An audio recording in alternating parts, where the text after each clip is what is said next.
sarandonga y nos vamos a comer. Sarandonga, un chiri, sarandonga en el alto del puerto. Sarandonga, un ñame con bacalao. Sarandonga, que mañana es domingo. Sarandonga, óyalo cantar. Sarandonga, yo no como la judía. ¿Por qué? Porque tiene 4 dientes que yo no como. The other day, I was in a few months ago, I was in an event, in a cigar store event, and a guy came, older gentleman came. He was with his son. Son was about 20, 21, something like that, you know, he came and introduced himself, and I said, you know, I drove an hour and a half because I wanted to meet you, and there is something that I wanted to tell you. And he introduced his son, and I say hello, and the guy shows me one figurado, a pyramid from the Reserva Especial. Right. And he goes to me, this cigar, I've been smoking one of these every day of my life for the last 15 years. And, you know, I'm looking at the guy. So you said, you're the guy. You know, first I'm thinking, you know, wow, that's great, that's unbelievable. Yeah. And then, you know, I'm thinking that I didn't disappoint this guy in 15 years, yeah. And that this guy knows that cigar better than I do. Yeah. Yeah. Because he smokes it every day. He smokes it every day. He smokes it every day. He knows it better than I know the cigar. And was he telling you that he only smoked one cigar every day? Just yours? Yes. There was nothing else that he smoked? Yeah. Yeah. That's his cigar of the day. And his son came forward and said, this is a Cameroon. And and for his son, yeah, I keep thinking, that comment never left my mind. Yeah. And I keep thinking, you know, the guy grew up looking at his father smoking La Flor Dominicana. That's right. Every day. And for that kid, La Flor Dominicana will be like a main brand in his selection of cigars. And that's how brands get built over many years. Yeah. And then it makes me think about the responsibility that I have with this guy. Because he looks forward to that flavor every day. Just looks forward to that. So you didn't bother to tell him you were discontinuing the size? I never, ever do that. Never. Even line of cigars that we discontinue, which is the 2000 series. Right. I still make it, and I still ship it to the stores that order. Yeah. Why? Because there's a cigar smoker out there that likes to smoke that cigar, okay? And I don't want to take it away from him. I just want to, you know, even if it's a small quantity that we make every year, I continue to make it, and I continue to ship those cigars. I don't offer it to our customers. I took it off the price list, right? But I still have it for those people that want to smoke that cigar. You know, that's very important. Okay, so now you've touched on the things that are classic and that you're protecting certain of your legacy smokers. What's the new thing that will spring from the mind of Litto? I don't know yet. I mean, this is your creative period because you're always looking, you know, everybody comes to the trade show going, what's Litto going to show me? Yeah, there will be 2 or 3 things, new things. Obviously, one of them I know for sure is going to be Limitado 5, which is already in production. And it has a very dark, very thick Ligero Sumatra dark wrapper. And it will have Pelo de Oro in it, and it's a very, very powerful cigar with a lot of flavor. It's very intriguing flavors. So that's the thing, that it's already in production, and next week when I'm in Dominican Republic, it's decision week for me for the other two things that I will release at RTD, at IPCPR convention. And then there will be no new cigar lines for now. Cigar lines is not something that you can do every year.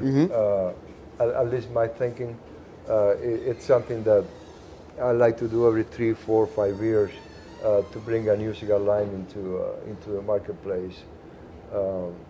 Other than that, we will be adding a couple of things to or limited editions or something. Can you share what you showed me yesterday? What did I show you? You know the image on your phone? The chisel tool, yeah. We're working on a blend for chisel tubo, and it would be a chisel in 2 Parejo cigars, the same ring gauge, 1 natural and 1 Maduro, and they will come in these gold tubes with a very interesting blend. So it's a different blend, though. I mean, it is something new in a sense, because it's not another cigar from the line put into a tube. It's a small production. It's a small addition. It's a small line, and we are about 5 months away from that, from the release of that. If you're lucky. Yeah, if I'm lucky. Yeah. Right, because of production. And yes. So, but that's pretty exciting. That's good stuff that's coming. Yeah. So, and you want to market it as a 3-pack of tubes, 3 different sizes. It'd be like a chest with the 3 different sizes. Yeah. Cool. Yeah. Well, that's great. So there are things on the horizon. Yeah. There's always something. Right. It's always. It's not. There's probably not a week that we're not testing a blend for the future. It's part of the fun of being at the factory, is just testing new tobaccos and having all these choices of all these different tobaccos. I mean, you can just, it's almost unlimited how many how many flavor profiles you can create. Is there anything that you haven't done yet that you want to? And I'm not talking about just the idea of creating a new blend, but is there some aspect to La Flor? And actually, one of the things I wanted to ask right away is there a follow-up for the LG for the 20th anniversary?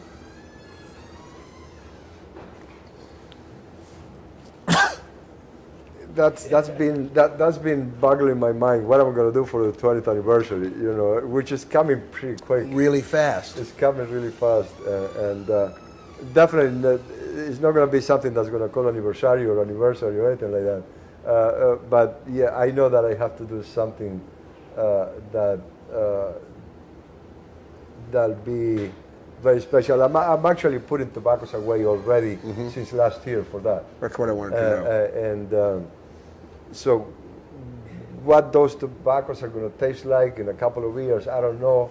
But I know that I'm putting tobaccos away for the last year. Some of the best stuff that we get that I see that has a great potential. I'm just putting Squirrel it away. Yeah, and eventually I will play with it when it's old enough and see what we do with it. But definitely gotta come up with something very interesting. It's a celebration time. It's a remarkable achievement. It's a major birthday for us. But there isn't a lot longer than the 6 months that people were betting that we will last. Yeah, that's the name for your cigar, the Unbeliever, right? That's great. So we're very, very happy that we will have that 20th birthday. And you mentioned Tony, but you also we really haven't touched on the secret weapon of La Flor Dominicana, and that's Inés. Yeah, Inés is the is the backbone of the company, pretty much. From the beginning, too. Yeah. I mean, let's be honest about that. That there was a lot of drive on her part to establish what initially Los Libertadores was, and then Flor, you know, she's maybe underappreciated by, aside from those who know her, you know, who are all in love. But I mean, you know, she hasn't been in the marketplace since we had our first son, Litto, just about 12 years ago. Yeah, and people still mourn. She hasn't been traveling, and people still ask me, when is your wife coming? You know, but she hasn't been traveling. But she's still. It does mean her hand isn't on the tiller at the. She's still a great inspiration for me, and is the rock behind the company. That's pretty much what it is. Because you can be in the factory. Yeah. And do what you need to do, and not worry about what's happening here. Yeah. Not only that, but when it comes to business and when there's, I would set policies, but when it comes time to enforcing that,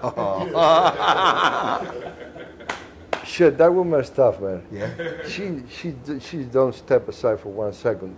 She's you know, just is. It's a policeman. It's just. And it's great for me because I'm a mess. I'm truly a mess. And she is the one that keeps the company straight. It's always been like that. Mm-hmm. Yeah. So, like I said, the secret weapon. Yeah, absolutely. She's the power. Absolutely. Extraordinary. And then you know I'm creating something or a new box or something or a new artwork for a label or something, and I come. Yeah, you know, Inez, look what I did, see if you like it. And she looks at it and says, that's a piece of shit. And she will not hesitate 1 second to tell me that. Straight in my face, okay? Go back to work, this is no good. That's awesome. And you know, that honesty, that it's good. It's good. And one of the most difficult things for me is to find honesty when it comes to getting feedback from consumers or retailers or other people. They like to tell me nice things, okay? And when you're making something, you know, we're just we're human beings, and sometimes we make things that are not right. And you need people to tell me, you need people to tell you, this is not right, you're not doing well with this. So that, you know, having people around you that are honest with you and they tell you exactly what you're doing wrong is very, very important. Very important. So that's one of the keys. So I remember I was just when you think you know most everything, you end up learning something. Life has this very funny ways to teach you that you don't know everything. But I was in Paris, France, introducing our cigars, and I was with our distributor in France.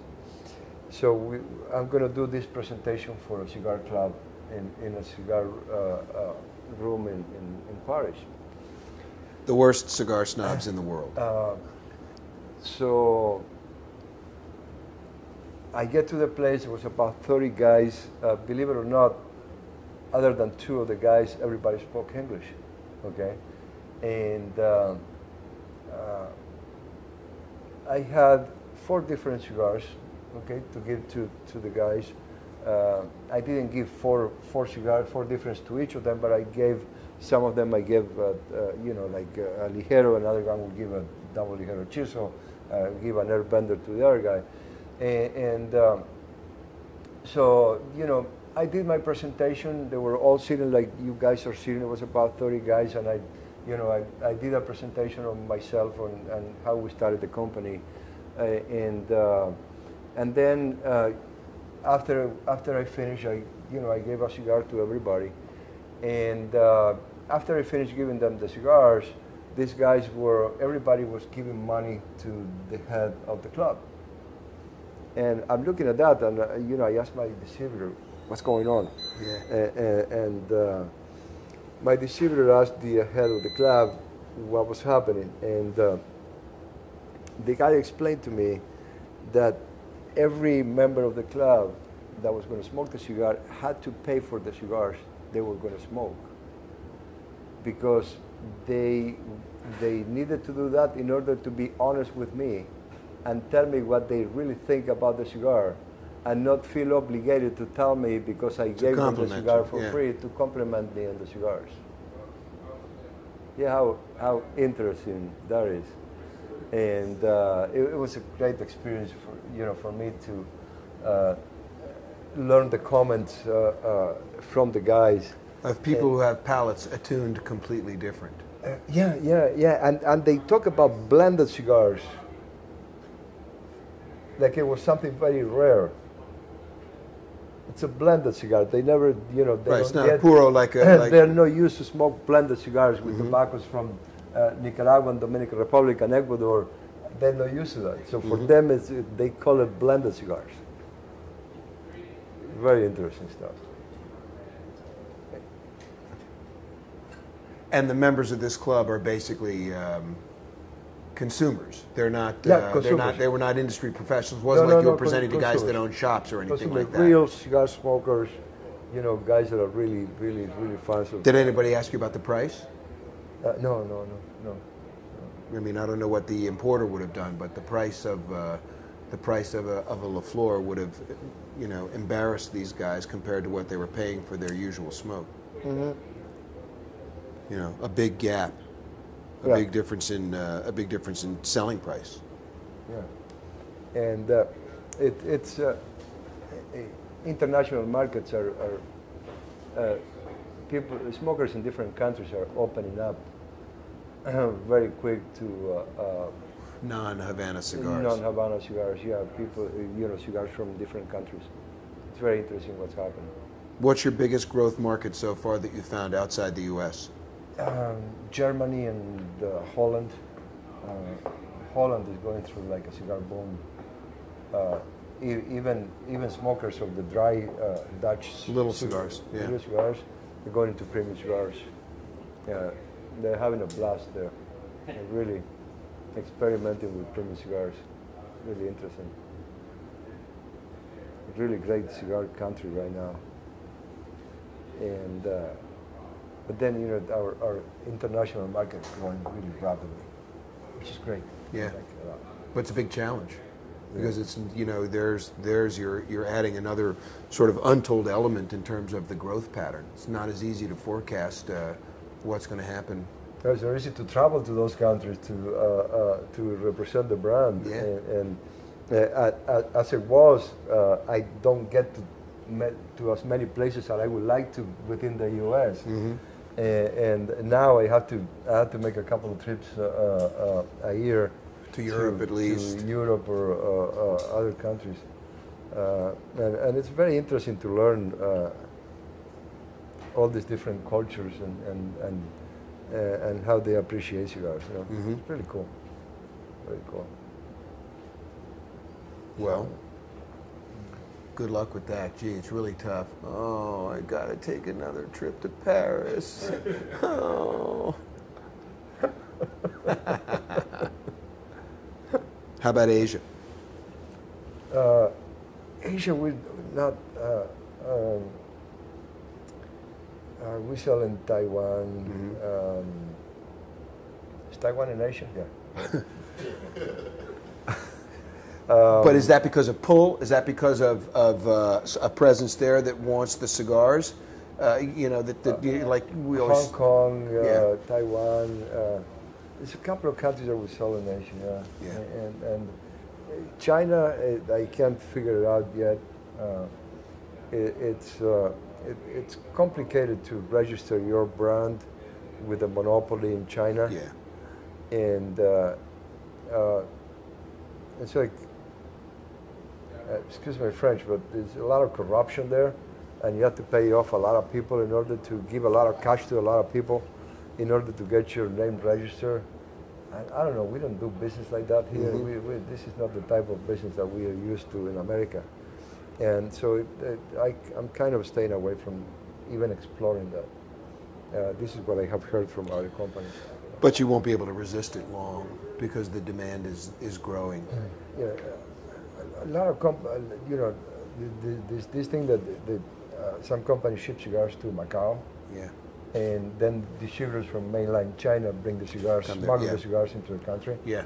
But that's also not. It can be a problem eventually. Customs get a hold of the cigars in mainland China. They can blackball you forever. As it is now, if they change their way of doing business over there, there may be a chance to explore the market in China. So, which eventually will be a really good market, I'm assuming. No question. Yeah. So, and but the world, the planet is becoming a very small place with communications. How easy it is to find out who is who in what country and how to find distributors and how to get in contact. How to find outlets and how to reach manufacturers. Yeah, and they can reach us very easy too. And we're getting a lot of requests from Lebanon to Venezuela. I mean, from everywhere. All the corners of the globe. From respectable distributors in different countries. So it's really interesting, really nice what's happening. And I'm sure La Flor Dominicana is not the only one. I'm sure a lot of the other brands from Dominicana, Nicaragua, and Honduras are experiencing the same things from the international market. So it's good. What do you talk about, especially for the benefit of Stogie Review and their faithful followers? What do you see evolving in terms of social media and its interaction with cigar makers? I mean, you see, we've watched it mature in many ways. Yeah, it's very powerful. It's great, and be honest, up until last year, I didn't even pay attention. It was, I'm not as young as you guys. You know, I'm an older guy.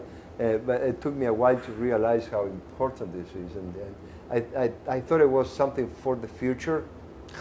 It's now. No, it's today. This is the present, and social media is very powerful.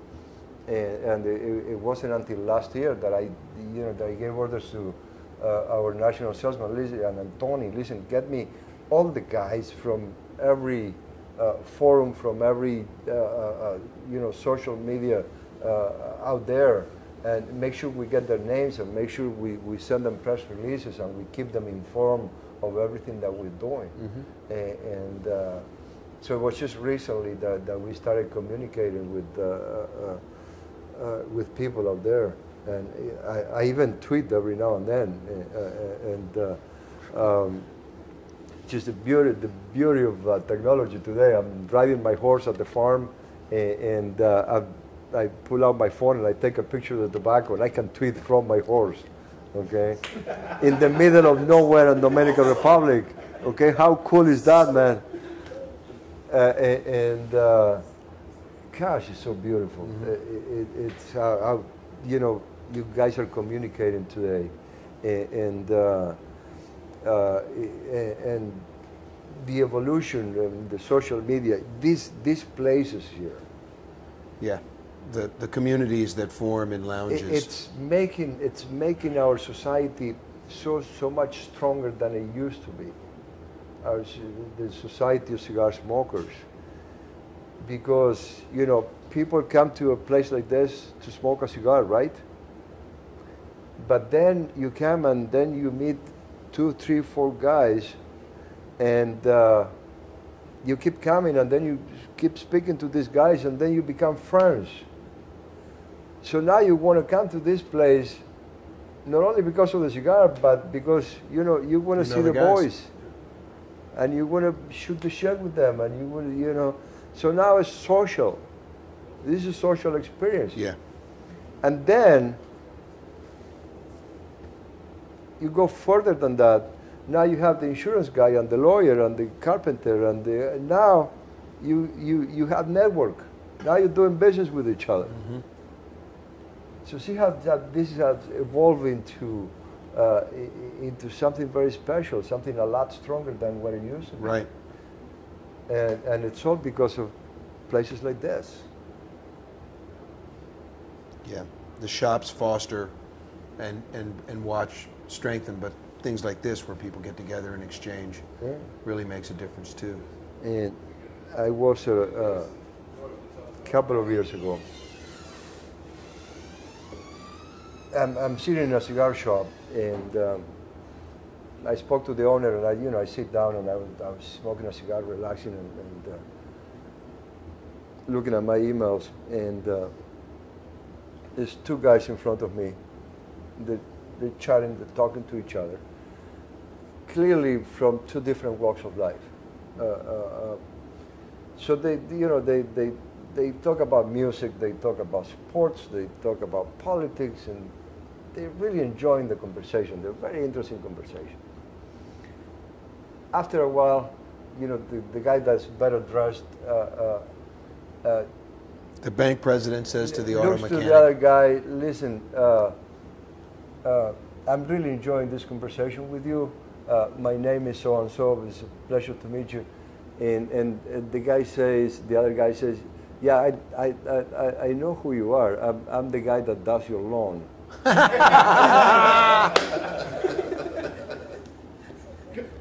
Wow. Just think about it, how special that is. I rest my face and I look at it and I started laughing and said, this is so cool. yeah, It's so cool.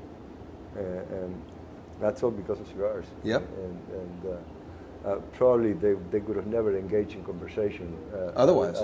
If they passed each other on the street, Yeah. no way. Yeah. It's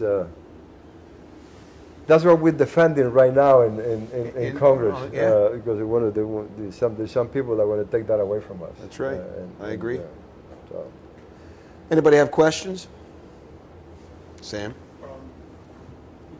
I understand what we're trying to preserve as far as with the bill, but how is that bill, after it's passed, going to change the way you're able to market your cigars?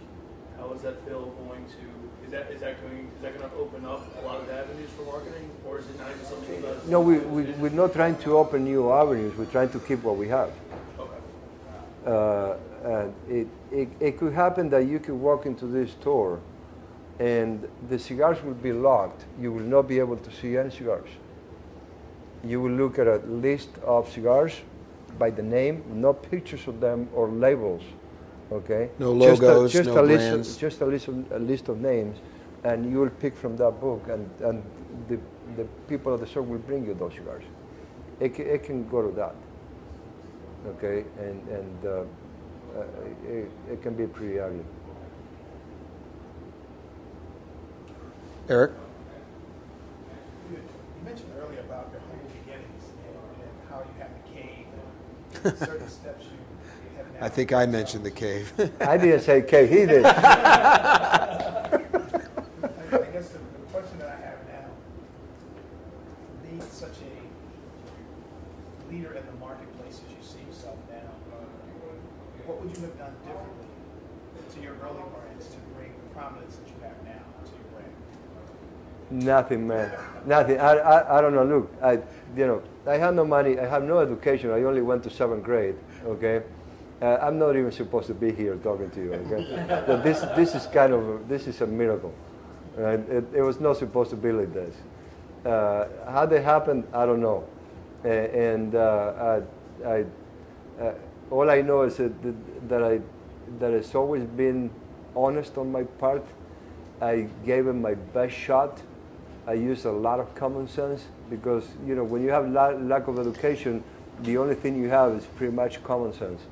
And I work very hard and with my heart always. And that's all I know. There was no plan. Still no plan, and I don't know how it happened. So that's as honest as I can be. Lucky for us that it did, though. Thank you, and for me and my family too. Yeah. So. Jerry? Have you ever thought about doing anything more with the church size, like an airbender church or a camera cabinet church, something more? Yes, yeah. Probably this year I'll have some new cheroots coming into the market. Yeah. The ice pick, as we call it. I get an email from one guy one day, celebrating the ice pick, and and I'm looking. I say, what is he talking about? And I call my manager. I say, are we doing something called ice pick here at the factory? He said, Litto, you should know. No, we're not doing it. Okay, just wanted to make sure.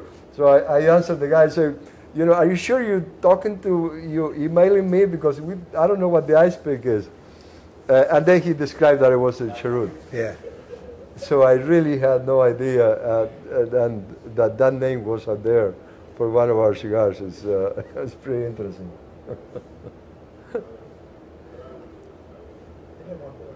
Speaking of sizes, I'm a big fan of the 660. Is there anything in the marketplace for 60 ring gauges for you guys going forward? We have a lot of 60 ring gauges. They're our most successful cigars, other than the chisel.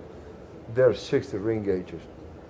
I keep reading about, in the polls, that Robusto is the most popular size and everything.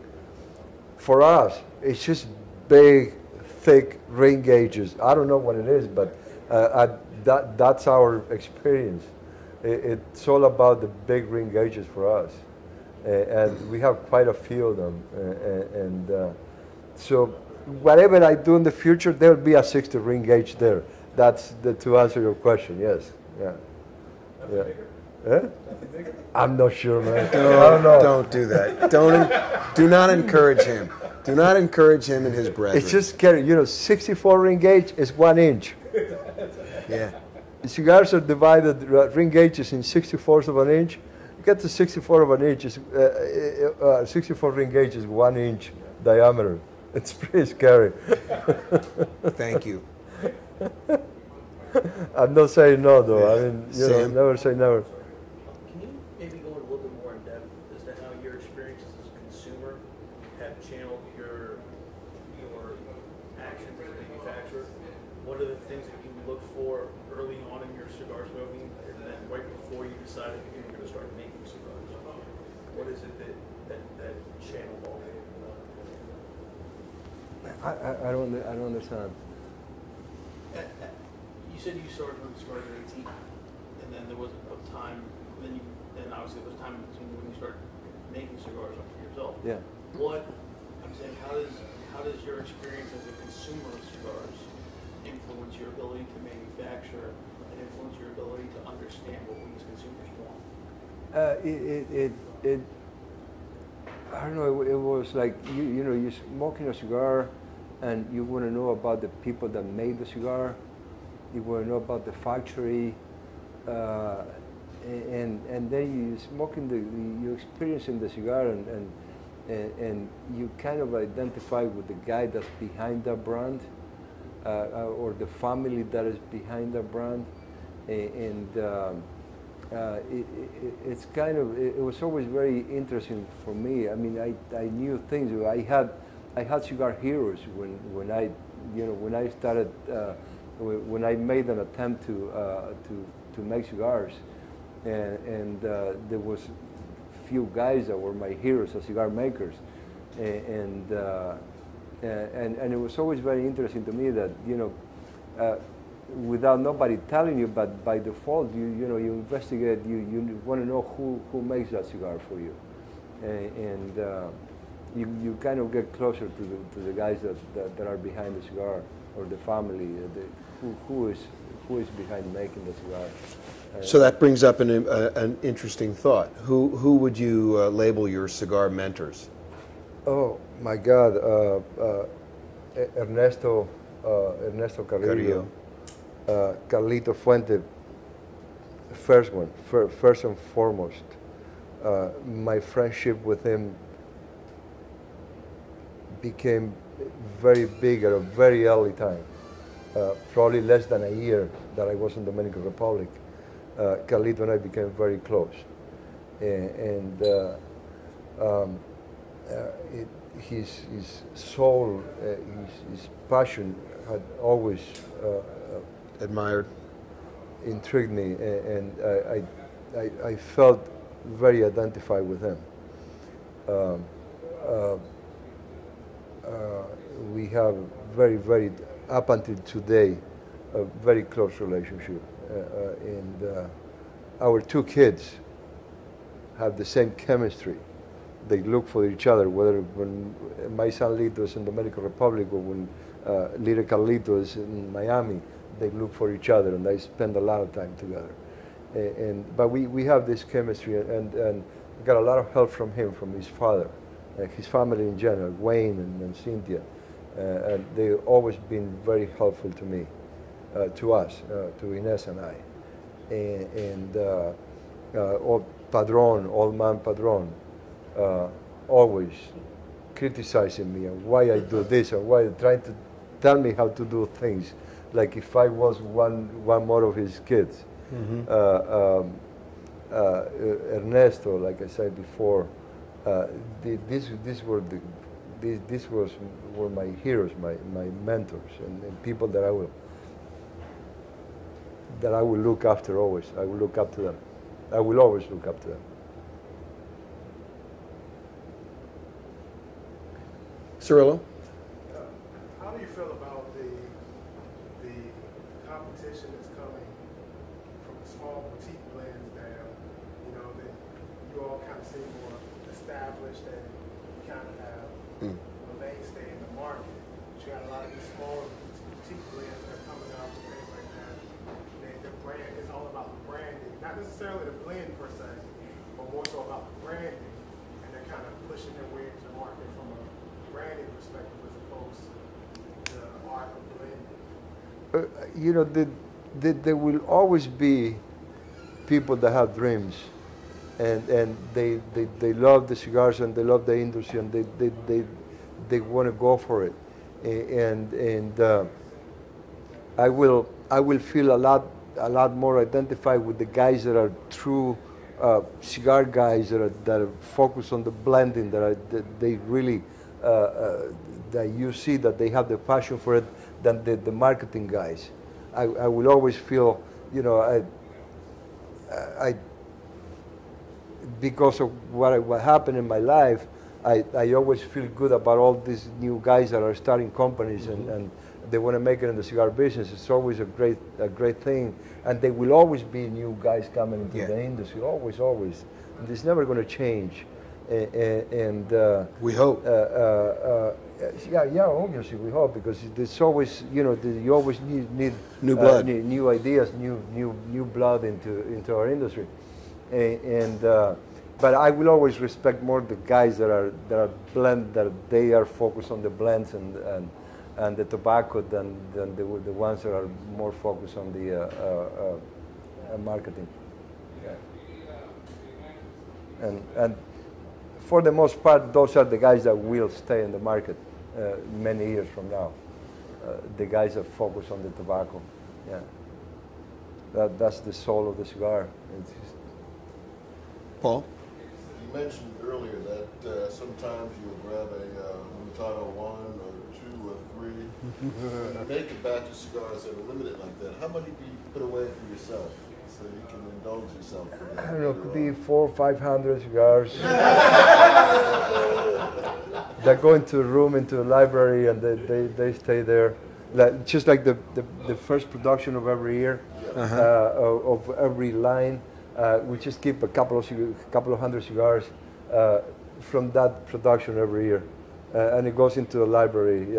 And stay at the factory, or at the factory. Stay at the factory. Yeah. And so when you because go home, you know, I don't want to pack them, because you know you have to be fumigating cigars, and you know, and the cigar bands get ruined over time, and so we keep them in rolls of 50, which I think that's the best way cigars age. Live. And we keep them at the humidor at the factory, in the cooler, and it's really good to go and get those cigars and see how they progress over time, and the ones that don't progress and die after a couple of years. So it teaches you a lot. Yeah. You know, which cigars will age well and which will not, and so even some of the ones that are not supposed to age well, sometimes they surprise you and you say, wow, you know, this is still alive, so but it's something that I like to do pretty often. Yeah. What have you found in your library that you keep coming back to more and more? What's your favorite in your library? Limitado one. Limitado. Yeah. Limitado one. Yeah. Well, I'd love to come and browse your library. Of course, we'd want someone to come and document your Yes. experience.